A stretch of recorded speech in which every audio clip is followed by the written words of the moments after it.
আরে ঝন্টু ভাই, এত সকাল সকাল আপনি কোথায় যাচ্ছেন? কোথায় আর যাবো কেলটু? এখন তো আমাদের মহা বিপদ।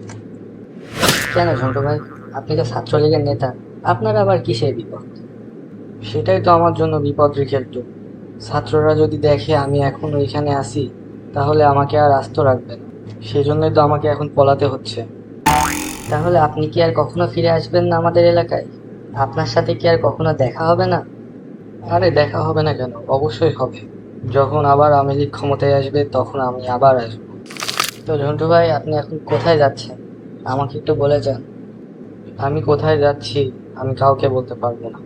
এখন আমি কারোর উপর বিশ্বাস রাখতে পারছি না। ঠিক আছে, তাহলে যাচ্ছেন যান, সাবধানে থাকেন। ছাত্ররা যেভাবে ছাত্রলীগের পিছনে লেগেছে, আপনারা পাইলে তো একদম চিবাই খাইব। ঠিক আছে কেলটু, ভালো থাকিস, থাক গেলাম। জানি না আবার কবে দেখা হবে তোদের সাথে। বন্ধুরা, দেখলেন তো একজন ছাত্রলীগের নেতা কিভাবে পালাচ্ছে।